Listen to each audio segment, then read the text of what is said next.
Oh, oh, oh, oh, oh, oh, oh, oh, oh.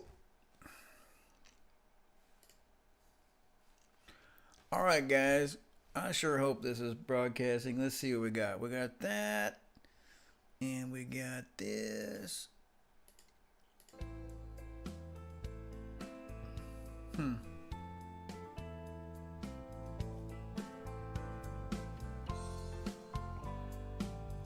Check, check, check, check. It looks okay. Okay, well, we'll see in a second how many things are working right. Hi, guys. This is Mark Black. This is Mark Teaches Music. I've got your things over here, your chats, whatever you call it. And welcome. And my name is Mark Black. This is the Improv Workshop on the Mark Teaches Music channel. And thanks for coming. And I have several thousand things to tell you. And the first thing shall be we're going to improvise today. And we're, I think I should say that, I didn't improvise until I was in my 30s. And even though I was in the Loyola Jazz Band, which when I was in it, it wasn't because I was in it, but I was in it. It was comparable with UNT and with University of Miami. That was in the 70s. Not because of me, but because of basically all these guys who were in the army bands and stuff came to Loyola and other places and made it really good. Anyway, but the point is I never ad-libbed, even though I was in the band, jazz band, and I didn't know how, and I was afraid, I'd mess up and look stupid. So I only started doing that in my 30s and figured out, what to do and things like that. So I feel your pain, and I'm trying to get better, and we can get better together. So let's see what I want to say. This is the 25th day of October 2022, and I want you to have fun and be awesome. I think you can do that. For more information about lessons, go to www.dallasmusiclessons.com, and there's a contact form, or you can just read and see what you think. And you can email me at mark@dallasmusiclessons.com if you have any questions. And then, of course, today, right now, if you're doing the live feed, I suppose later on, you can put it in the chat. I hate that word, chat. We're just chatting. That's not significant. So let's see. So if you like, you need to hit subscribe. You need to hit the Power Rangers button. You need to hit the notification button. You need to hit the like button. You need to invite people, and various acts of homage that you wish. You can bring like a cat, like bring dead lizards and stuff, and I'll take that. So now the links for what we're doing today, both a score, which is not necessary, but it's helpful, and the scales that we're using are in the description of this. You should click those. You should download those, print them out. It's what I would do, what I have done. And we're doing songs today in C minor and in A minor. I strove to not do that, but had various time constraints that kind of messed me up. So anyway, let me look at my little deal here. I believe that the first song we're doing, yes, is in C natural minor, and it's the one that I've called "You've No Brain." You've no brain, so anyway, you should download it, print that, and that's what we're going to do. I'm going to talk about stuff because we're not just here to say like, "Whoa, you and me, we ad lib awesome," but it's to talk about, how to ad lib better, how to sound better, how to do things better, what would make a better solo, and all that kind of stuff. So don't watch this. You don't need to watch this. You need to play. Don't sit there and watch. Go ahead and play. So when I play, don't play. Not because I'm so amazing, but because you're gathering your thoughts. You think you may be reacting to what I'm doing, whatever. And then when it's your turn, jump in and play. And don't wait for that either. And we're doing different styles. I'm doing different instruments. I believe it was last time. It was so embarrassing. But I was doing the harmonica, and I love that instrument, but I don't play it well or often. And, and it was intentional, but like it was sort of a self-limiting because I couldn't play it that well, so anyway, there's always going to be different instruments and different little facets, including you may not like the style, you may like the key. Just jump in there and see what we can do, because that's real music.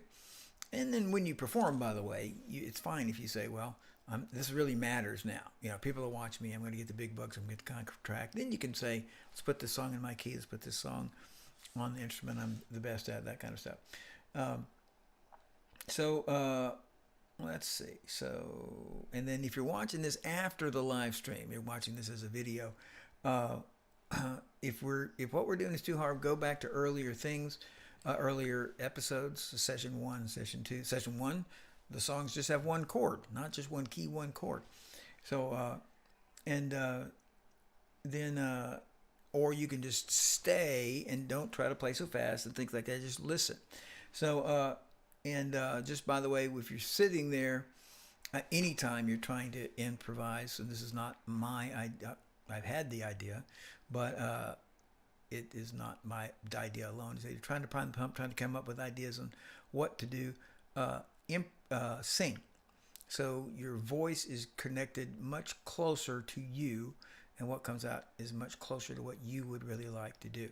So we have a tension between what I'd like to do and become and what I am, what I can do, and what I'd like to do. And so we're kind of balancing those two, trying to stretch out.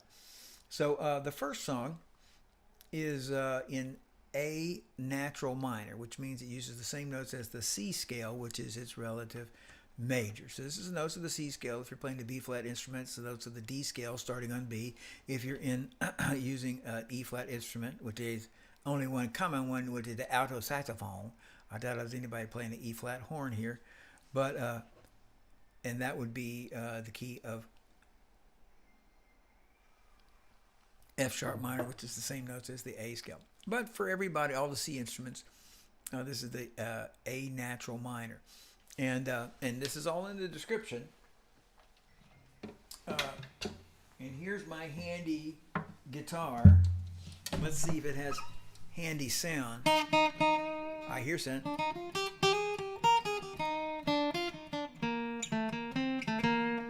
Not exactly the sound I was hoping for. But I can live with it for now.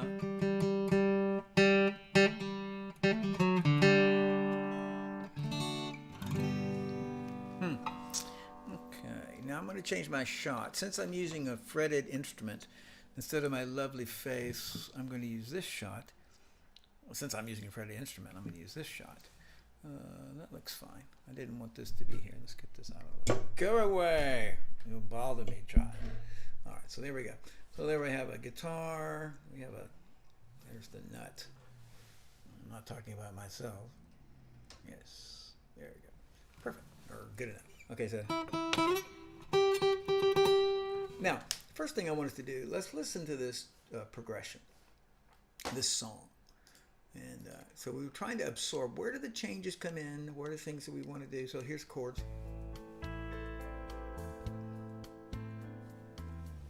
There's a chord change.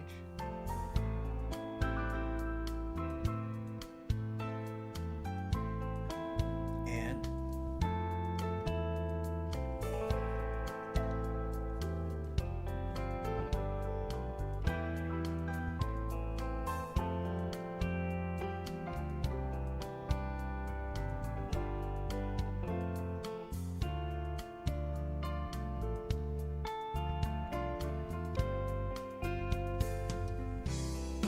now it's the relative major key of C. Chord change.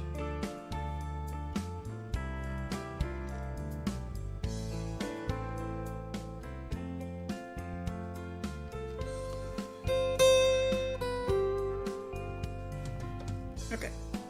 Now, so the first thing I just want to point out, which is what we just heard, is that so we want to anticipate those changes. You're hearing this for the first time. I'm hearing it for the fifth time. So I kind of know when the changes are. I'm not telling you or even thinking about what the changes are, but just that it changes here. Now, if you're not if your ear is extremely active and extremely connected and extremely ready to help you out. It's not just going, good luck, sucker. Your ear is saying, here comes this sound. Let's see what it is.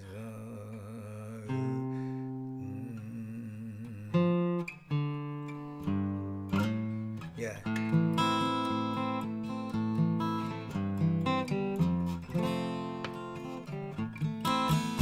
Your ear is anticipating those changes, even if you aren't consciously. So anyway, you're trying to hear those. So that's one thing we'd like to do. Now, what I'm going to do, I'm going to take it's an odd how I got it set up, but 16 bars, and then it goes is in A minor basically, and then the last 8 bars after 16 bars it goes to the same scale. So the fretting instruments, the bass would be, I'm going to take the 6 pentatonic pattern, 6 major pattern, my first finger on the 5th fret, which again for you a flute or something, it's C scale, but focusing on the A. And so here's this pattern, C scale, that same thing we just did, but I am focusing on that A. And that's what it sounds like. So I want to hit it. Okay, so here we go. I'm going to jump in, and I'm going to get this timer out because it actually helps me give everybody plenty of time. So I'm going to go the first 16 bars. I'm going to try to soak up the changes. In fact, I'll do it that way, and then I'll start over and let you do it by yourself. But let's find that track. Here it is. It's going to count off, and I'm just going to jump in, all using the C major scale, perhaps pentatonic blues.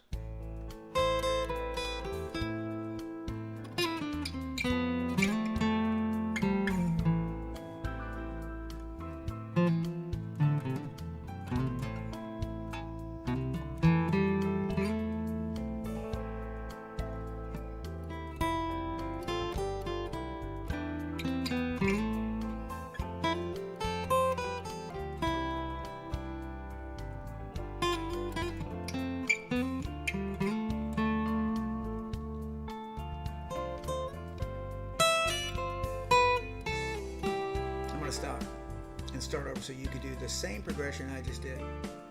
And I gotta turn out something, turn me down or turn that up because I can't hear the change very much. Here's your turn. You got 16 bars in that thing, and then I'll take over and I'll tell you when to start. And here we are back at the top, and this is your turn.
turn.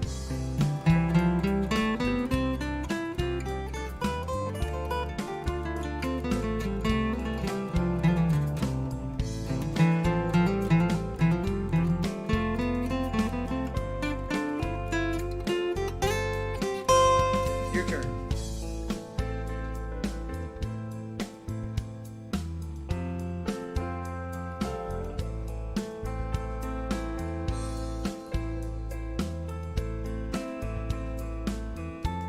All right, now it's my turn. I know what I'm doing.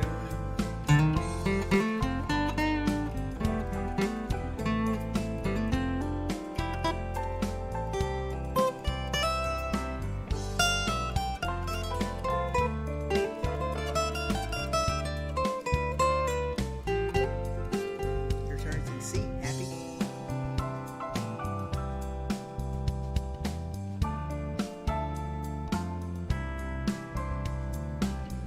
Sad.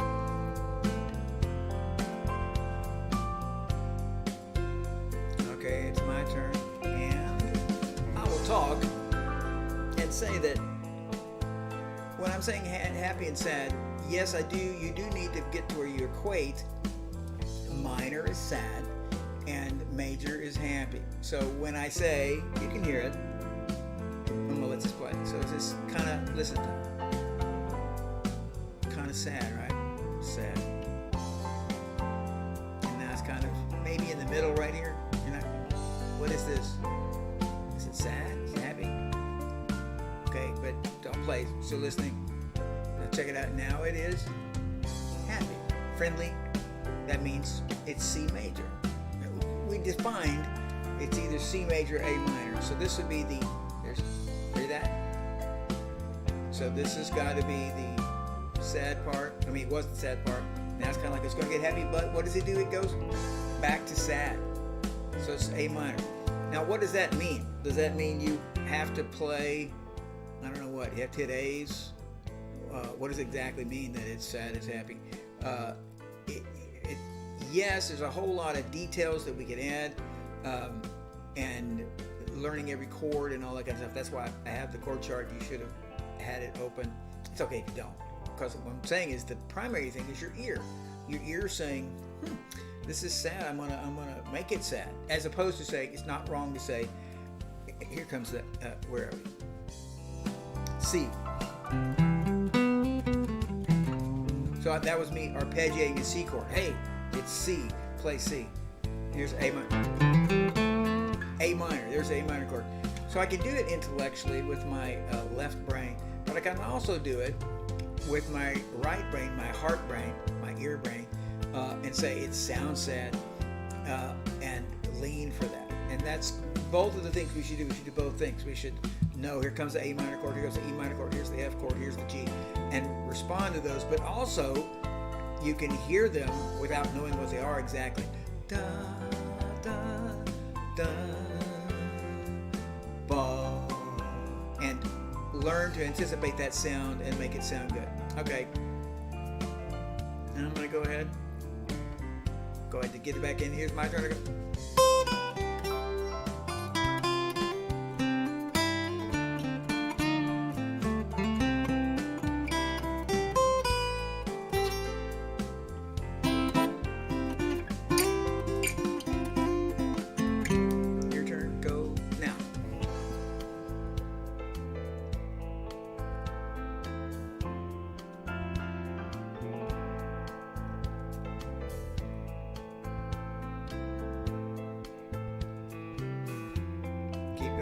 Get another 8 bars.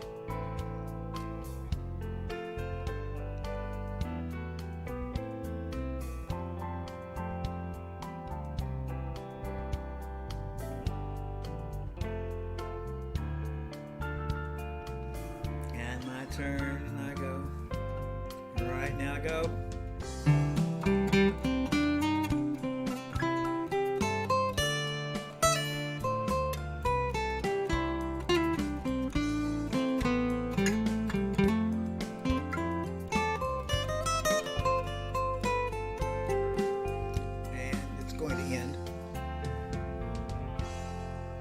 Interesting, huh? Okay, let's go one more time from the top. And we're not going to do the whole thing, but I'll just give you some more time. I'll start this time, this section. So A minor dark, I go.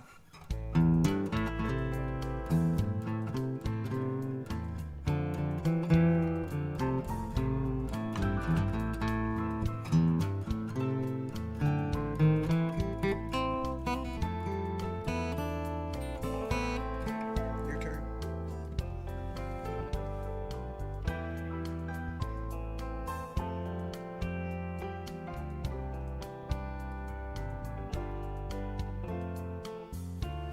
Now we want this happy C major kind of thing, or full or comfortable. So we'll go, it's my turn.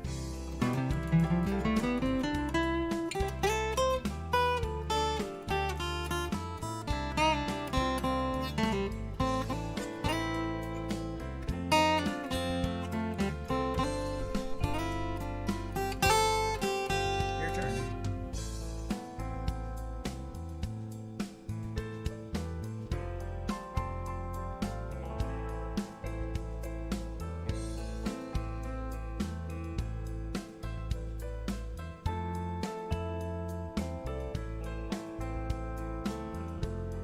Keep going.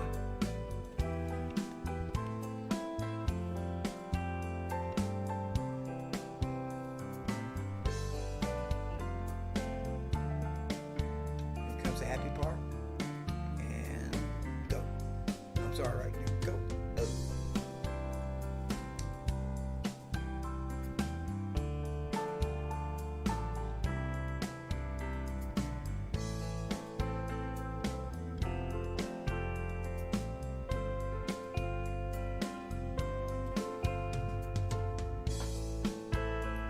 Okay, cool. Let me switch over to this. Okay, so I wasn't having a particular vast. Well, I'm not done. Fixing to do song two, but didn't have a particular vast goal in mind in what we just did, other than I keep saying again and again that I'm dropping that cable. I keep saying again and again for you to listen. And now, I can't say this enough, and obviously there's people who disagree with me, and I'm not happy about this, what I'm saying, but it seems to me that, and I have taught I've taught about 3,000 people, private lessons, not in groups. So it seems to me that people's personalities influence their approach. I have a degree in playing the oboe. I read notes. So I'm not anti either note reading or classical or that approach. I'm talking about reading notes and being exact, including jazz, Mixolydian, sharp 11, whatever, Lydian, doesn't matter. That's not evil or bad or anything. It's just that what my personal experience with students is that there are people who are mentally oriented, like I'm going to practice. These are serious, great musicians. Not all of the great musicians, but a lot of great musicians, serious people, practice a lot. I'm going to understand this, and they intellectually embrace things, and they succeed.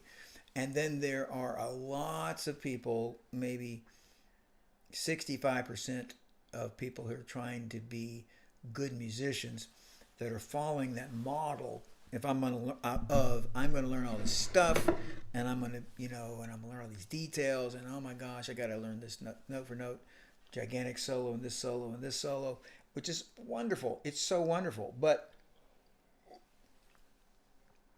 my question is only, how much time do you have to devote to this?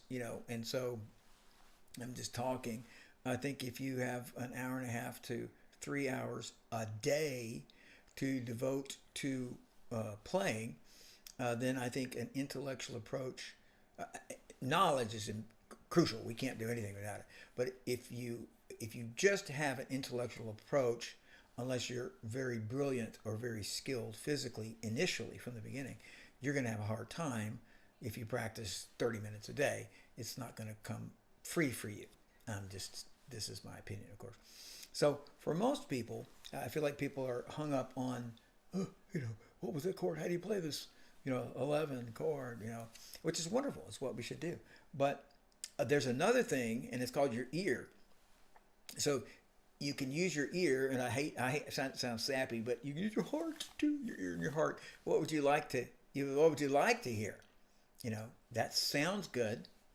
And then, did I want to hear that? I like that sound. Couple that with some brains. I know what key I'm in. I know how to play in this key. I know how to go relative minor. But put the two things together, I think that most people get a better, quicker result. And for many people, that's the only result they will ever get, is if they are able to unleash their ear. Most people, as a humongous stereotype, there are, and this is just the biggest stereotype in the world, classical musicians. There's three things to enable you to play: your ear, your eye, and your physical body. And you could call the eye your brain. So classical musicians, which I am one, as a stereotype, are using their brain and their physical skill. So they got that. Rock musicians, as a great, country musician, is a great oversimplification, are using their ear and their physical skills. And the person who has it the easiest is the person who uses their ear, their fingers, their skill, and their brain. Put those three things together. Got three guys on the job instead of two. It's easier to do. So right now I'm just talking about get your ear involved. Now we're going to the second song. And the second song is, and I'm working this out to figure out how to get all this stuff legal and moral and helpful to all the people that help, is from I purchased the rights to use this song. I did the other song. But the site called Elevated Jam Tracks. And it's on YouTube. You ought to go there. And great, cool tracks. So this is one of them. And it's in C minor. And anyway, you should do this in C minor. And there's relative. That means it's the natural minor. It's also in the description below. You should have that printed out. It's the C minor scale, which is the same as the E flat, C, D, E flat, F, G, A flat, B flat. And of course, we can use our pentatonic. We can use our blues, C minor pentatonic, C minor blues, and we can use those. And some of the subtleties are sometimes missing if we use, again, you should just think of it. I want a 7-note scale, a major scale, or a mode. I want a 6-note scale, a blues scale, and I want a 5-note scale, a pentatonic scale. Penta. So I want a pentatonic scale, 5-note scale, a blues scale, 6-note scale, and a 7-note scale, a major scale, or a mode. And in this case, in the C minor parts of the song, which is the majority of the song, we're talking Aeolian minor or Aeolian mode. You just must have a mode, which is also called natural minor. And it's just these notes. This is the bass. This is the cheapest bass on the planet. And now suddenly, my bass is not...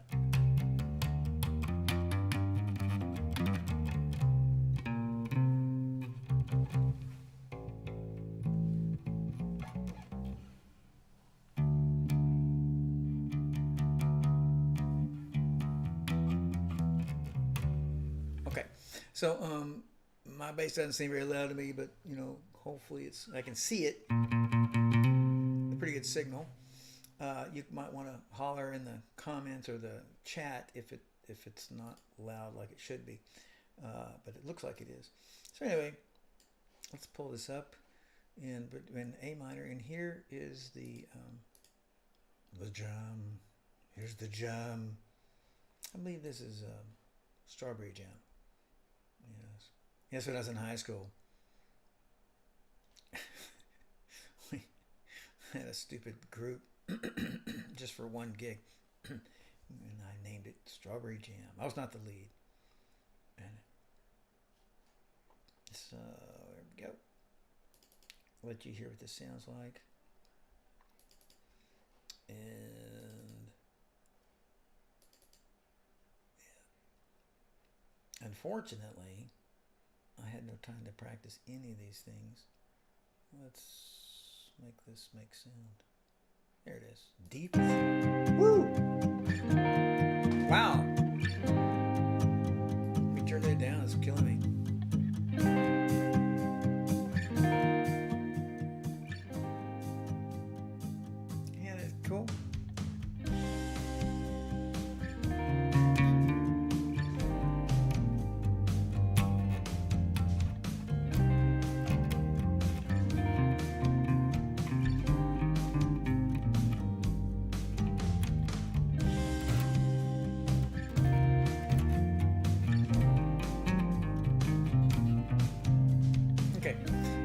what this track is doing is doing the same progression. Does it 4 times in a row, puts a little different end on the 4th time, then it repeats it, then it goes to a different set. And again, we want to get used to the sounds. Here's just repeat, continuing with this, starting over again.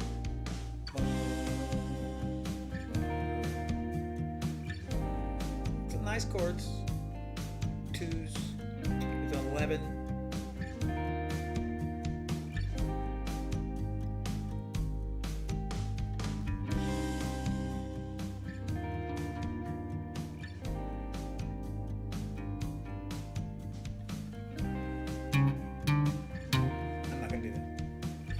Here's the next part. And go.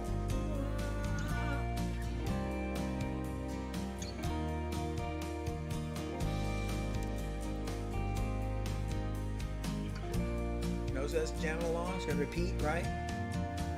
We repeat things to make it seem comfortable. Like, oh yeah, I've heard that before. That goes in our solos as well as the music. Now, just a little brief musical comment, which is only the fact that it's using 2s and 11s and different things like that is part of what makes it feel ethereal. Ethereal, or kind of like whoa, a little more serious, a little more not interesting. I think it's interesting, but it's lots of other kinds of music are interesting. But anyway, it's named Deep Ethereal Ballad, and because of that, we would put these chords in it to make other ways to do that too. Another one is I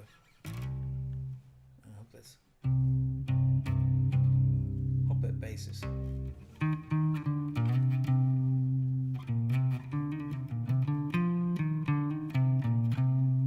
Okay, so now again, since I have this fretted instrument in my hand, this is in C minor,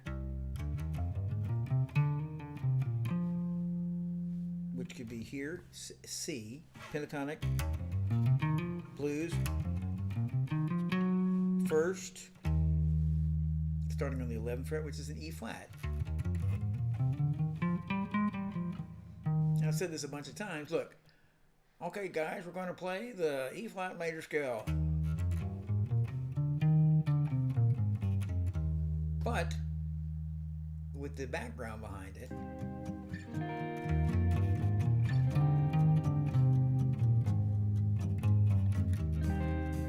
it's sound like it's supposed to sound. Okay, so I don't know if y'all can hear that bass. I cannot make it any louder. This is just, I don't think it can. But I'm gonna start. Here we are at the beginning. Got to get you guys and me all ad-libbing. Let it play for a second. There we go.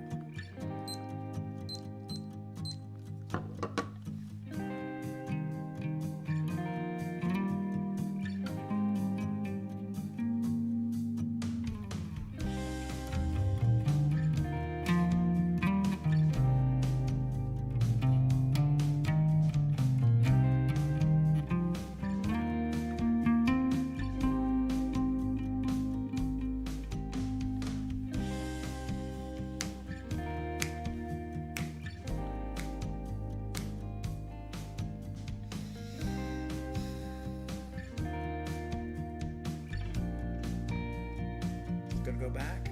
My turn.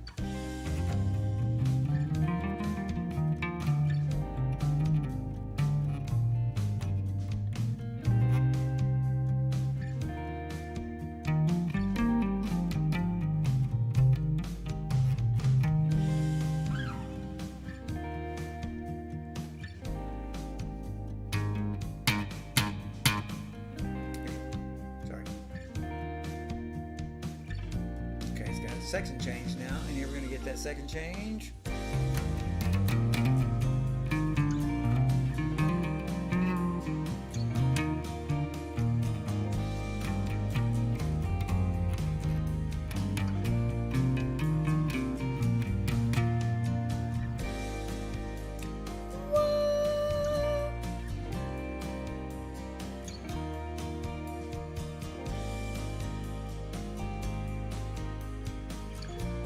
Back at the top. That's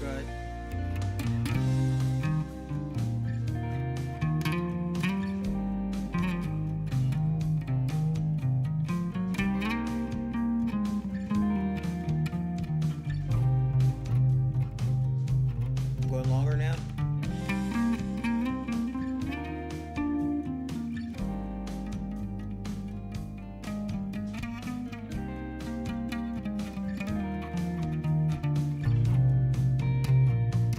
Your turn.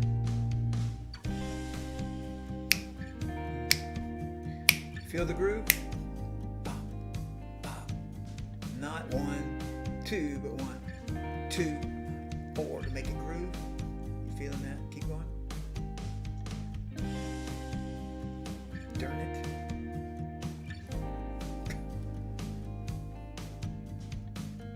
Okay, here comes the friendlier part, or the talk contrasting section. Should be. Let's take that right here.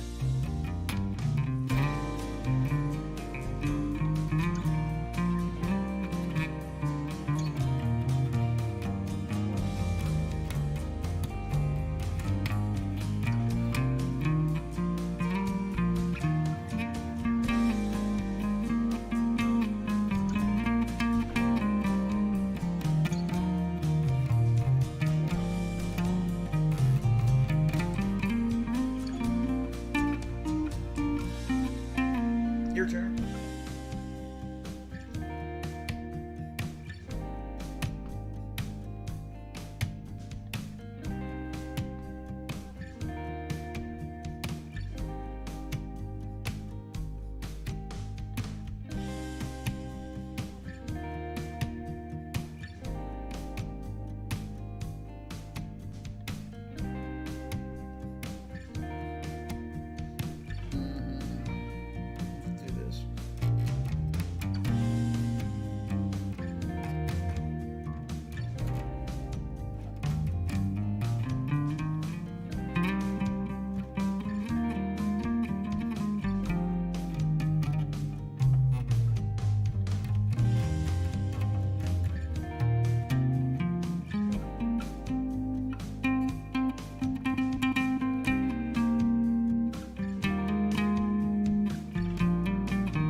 Turn. Section change. Different groove. Listen to it. Make it work.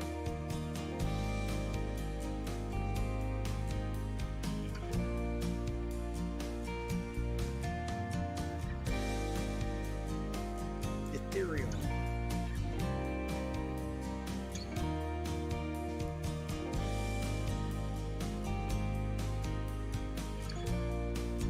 Keep going.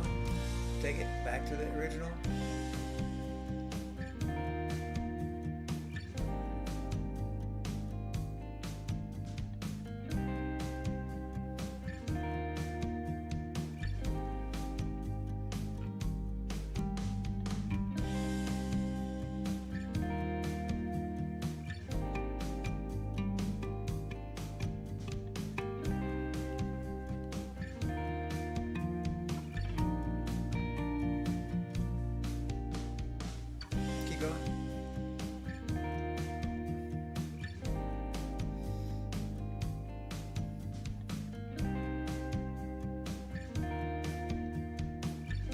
Okay, and I'm going to take over and say we're coming up to the different section. So one of the things we could do to be ethereal, just a little odder sound or different, is to skip notes. And my point, let me pause this a second to say, here it comes.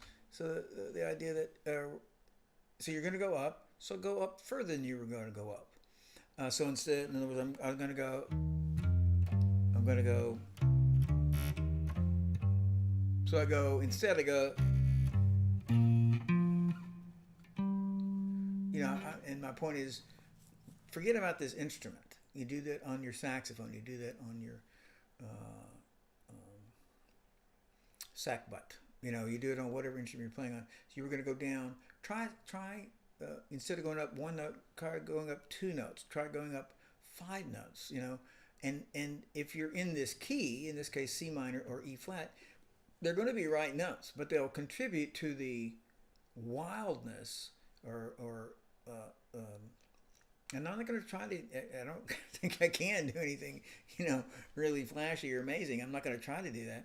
But what I can do is instead of go exactly where you thought I was going, I can go a little further, and you can too, just by thinking, well, I was going to go here, but I'm going to skip some notes. If it's on this kind of an instrument, skip a string. If it's on a more normal instrument, just go higher or lower than you initially anticipate. So here comes. So I go.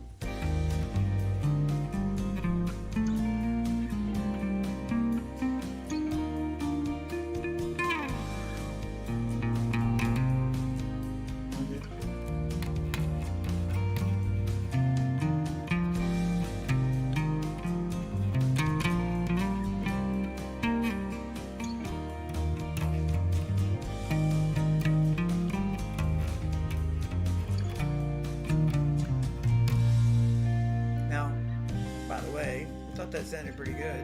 Not amazing, just good. But I wasn't necessarily anticipating some of those sounds. But I was anticipating that because I didn't do quite what I was, I was going to go here, so I went up here. Did it work out? I want to make one point. This will change your life musically if you get out of this idea, which is that wrong note can only be 1 fret, 1/2 step, bigger instrument, 1/2 step from the right note, a right note. So in a key, there's only 12 pitches, right? C, C sharp, D, D sharp, E, F, F sharp, G, G sharp, A sharp, B, and C. And you can name those flats if you want to. It's only 12 sounds. 7 of them are in our scale. So there's 5 less that are wrong notes. Of the 5 wrong notes, they're either a 1/2 step, you can go a 1/2 step higher or a 1/2 step down, period. There's nobody can argue that. So when you hit a wrong, you can confidently play, knowing that if you hit a wrong note, you can just go, and it sounds like you know what you're doing, right? So I'm gonna hit a wrong note. Let's do something up here. I'm gonna go.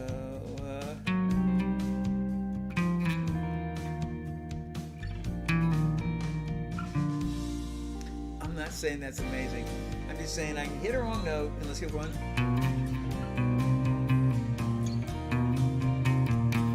And it'll sound good. I can either go up a fret or down a fret, up a 1/2 step or down a 1/2 step, and it'll sound great. Let me take over and go.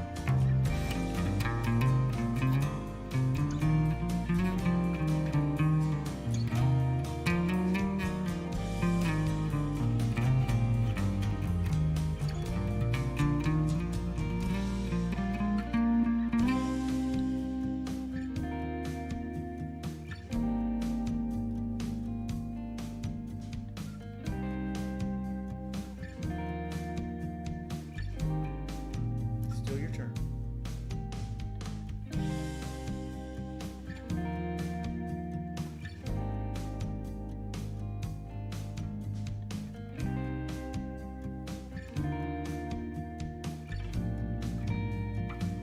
My turn, and I go.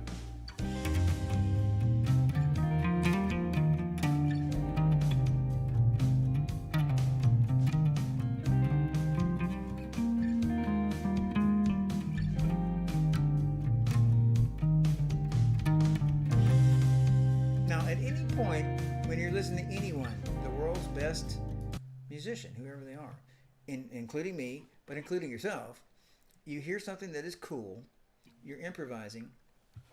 All the great soloists have a mass of licks they have learned, and we have digital licks, which are things that other people have done that sound great, and we have creative licks, things that you're making up organically.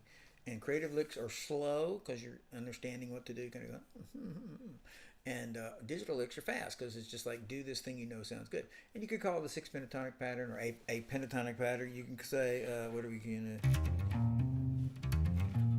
You say that's a digital lick. It is a digital lick, and it's like I know that'll work. I can play that faster because it's set. I don't have to create that, but I can, in the moment of playing it, I can be like, that would be a great thing to do, or I need to play faster. So anytime you hear anybody do anything that is good, including yourself, stop and I'm not talking about that was a great solo, that 3 minute solo was great. I'm talking about the 6 notes, the 8 notes, the 10 notes I just played were really cool, or that other person played were really cool. Let me harvest those. Let me get those into me. So you want to do that. So when it's time to, do something really cool, you're like, well, I know 10 good, cool things to do besides the things I'm continuing to make up. And what made me think of that was, which we talked about before, is when you repeat things. Repetition and sequence, not quite the same thing, but we'll just go with repetition. If something is cool, do it again, and let's turn this on, and let's do that a bit. Can't do too much, right?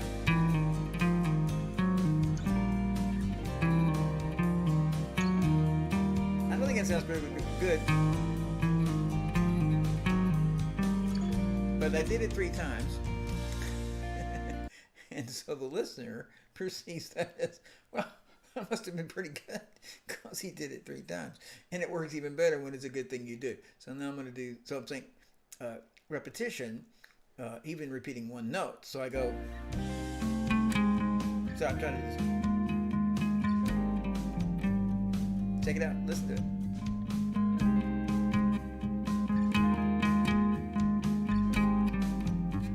One more time.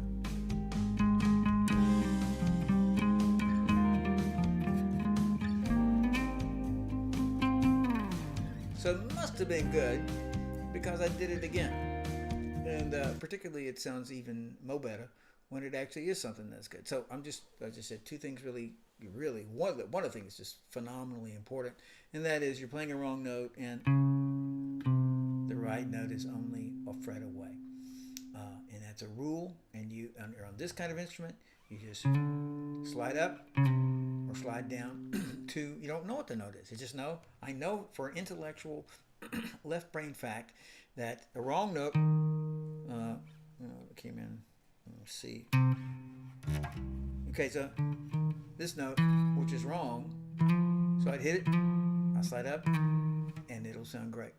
And you're on a saxophone, you hit whatever key you're in, C minor, so A minor for the saxophone, so you hit a G sharp, slide up to the A, slide down to the G natural, it'll sound great. The slide is in just change to that note, and it'll sound like you're skillful, meant to do it.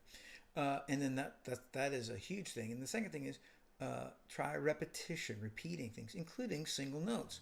And everything we play, anything we do, so I'm sliding, hey, I didn't hit the quite right note, I slid up. Well, if I do that 27 times in a row, the mask slips, people begin to figure out, hey, he missing all those notes, and if I just sit there and repeat for 2 solid minutes, the same thing, or every single thing I do, I repeat it, then people figure out the trick and it doesn't work. But as we sprinkle these ideas in our playing, it sounds tasty and thoughtful, and it's a cohesion. A good story writer, a good film, what do you call this thing, director's guy, he puts things in the movies that aren't the storylines that we don't necessarily see. I'm just going to say one of my favorite ones is in the, I think it's the first Star Wars. It's hard to remember. Could have been the second one. But anyway, R2-D2 and C-3PO are in this desert. They've been dropped into the desert. And they're walking all these dunes and, they're talking. And in the background is this, football length skeleton of this snake or dragon or something. They don't say anything about it. They don't notice it. They never explained it in the movie. But what it makes you feel like is backstory. There's something, this world is real. It's got dead skeletons in it. They don't even tell us about it. It's not even important. And so when you do things to make your solo unified by repeating things, by sequencing things, by going, by going.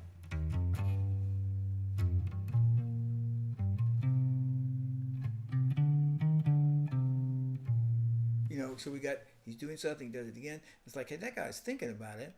And nobody's thinking that thought. They're just experiencing there must be some cohesion there. There must be some truth there. So anyway, you want to put those things in your solos. And one thing is missing. I got to learn how to play faster. I really do. One of the things that's missing or needs to be in there's different, remember we talked about tension and resolution. And so there's many different ways to create tension, and one of the things is to play fast. It is by no means the only thing, and one of the ways is to play wrong notes, tension, and that's a you know. So I go.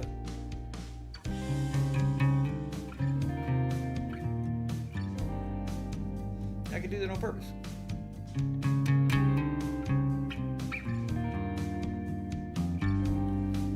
It sounds like, that note by itself is creating tension. So anyway, put tension in your solos, put unity in your solos, which is the resolution. Put all these things in your solos and experiment with it. Don't just, some of you are very gifted either physically or orally with your ears. And then you may not have to repeat things as much. That is, work it out and then memorize it and work on it. But for most people, 65, 85% of people, the spontaneity has to be supplemented with work, with practice, with skills. You have to build your skills. And one of the ways we want to build our oral skills, you hear something cool that you did or somebody else did, learn it, memorize it, get it into you. Okay, we're done. I appreciate you guys, and leave comments. This is Mark Teaches Music. This is our improv workshop every Tuesday at 7:45. Tomorrow night at 7 is our to play and sing. Any questions about music that I can answer, which is a lot, but not all. Leave your comments. If you're interested in lessons, www.dallasmusiclessons.com. If you want to send me an email, I'll also answer your questions about music as much as I can. I think that's it. So have a great week, and until I see you again, I want you to have fun and be awesome.